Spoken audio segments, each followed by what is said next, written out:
right, y'all, so I'm back here in the shop. Yesterday I came out, pulled the 1UZ out of the car. That way I can do some routine maintenance to it.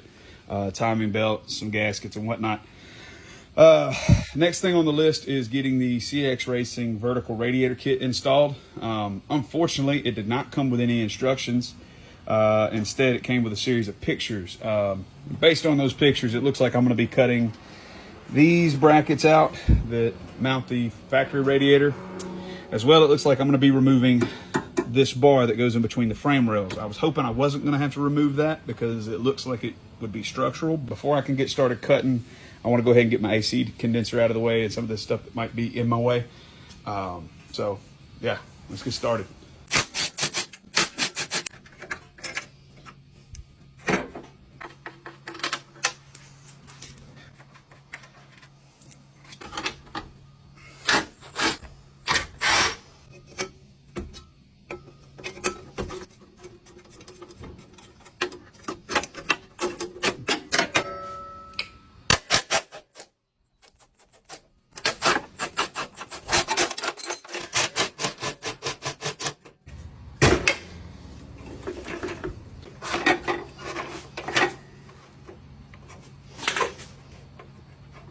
Come on. Okay. Come on.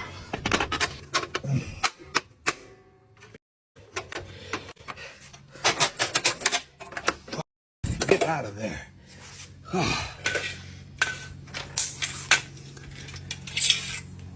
right. AC condenser.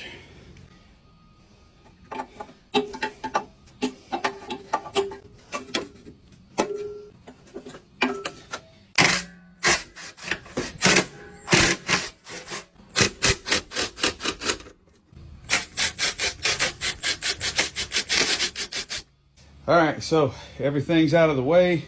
I got the AC condenser out. I damaged it as little as possible. Didn't want to cut the hose, so in case anybody needs it, it is for sale. You can have it. Also got the air dryer out, as well as the brackets that the condenser mounts to. I went ahead and got those out of there as well. Went ahead and pulled my wiring harness out of the way. Zip tied it up to the subframe. That way it's not in the way or in jeopardy of getting damaged. So now I guess it's time to start cutting. All right, so we got our first side cut. I'm not too disappointed with that. I'm not gonna take that bar out just yet, just because I'm not 100% sure that has to come out. I'm gonna test fit it before I take it out. But I went ahead and cut it, and then I folded these edges over so that they're not sharp. I'm gonna run the grinder over them, kind of smooth these edges out a little bit. But yeah, that's what she looked like over there. That's what she looks like now. So.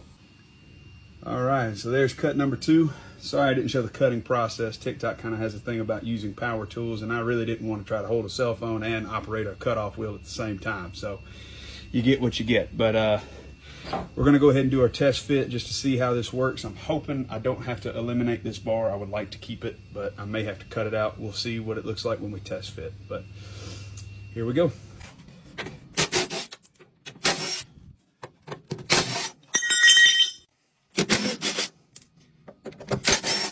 All right, so we got our new brackets in.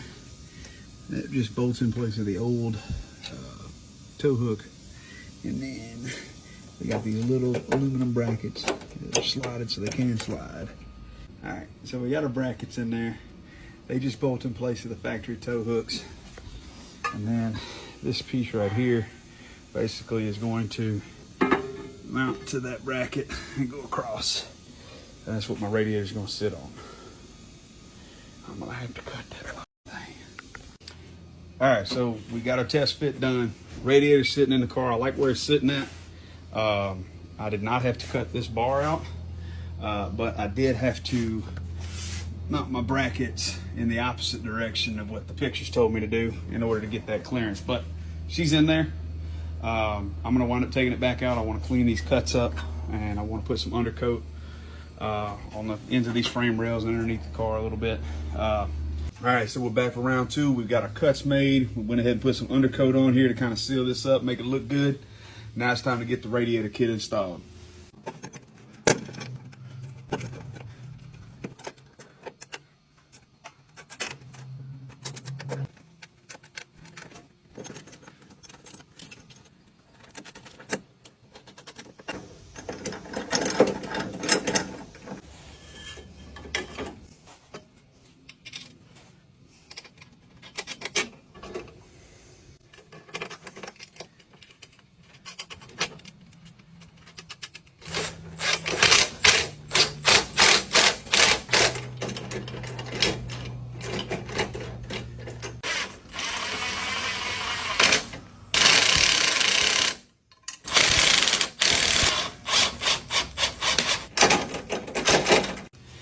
Now that we've got that in there, you can see I've got a lot of slack for adjustment.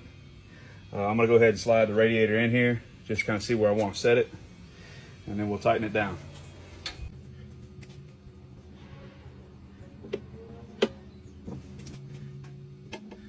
There's a new one to come up.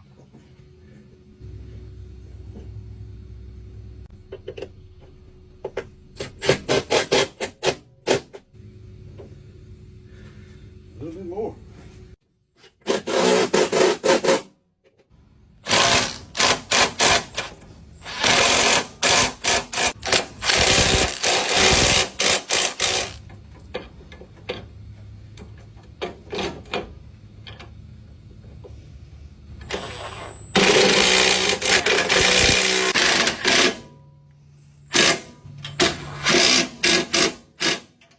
All right, so now we got the bottom set in place. Now it's time to figure out what we want to do with the top.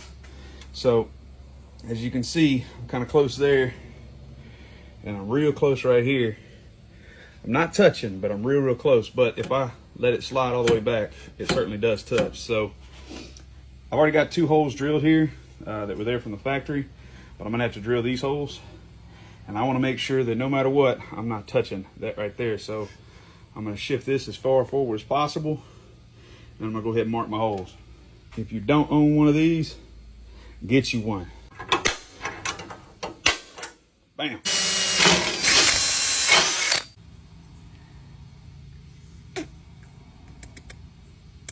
That'll work. All right, that's it. Radiator kit's in. Put a little bit of undercoat on top of this core support underneath this top plate. It's not bolted down. It's not gonna be in here permanently. I just wanted to set it in there so you can see what it looks like when it's done, but I'll have to take it back out when it's time to put the motor back in the car. That way I don't damage it. I was able to keep this bar that runs in between the frame rails, which I really did not want to cut out. I was able to do that by flipping these brackets around. So this is actually the bracket from the driver's side. This piece right here, that's the bracket from the driver's side, and vice versa. They flipped around. That gave me the ability to kick the bottom of the radiator out a little bit further away from that bar so that I could keep it where it's at. Also, the factory hardware that comes with this kit is these little bitty bolts, and they are not long enough at all. So I upgraded to these flange head style bolts that are a little bit longer, and so they got the flange on top and some nylon locking nuts.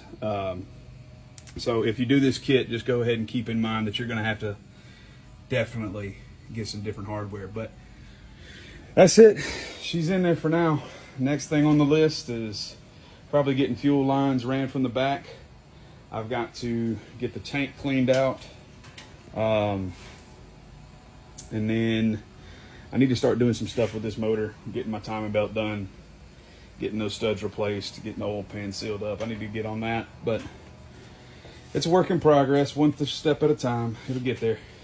But that's it. Peace out.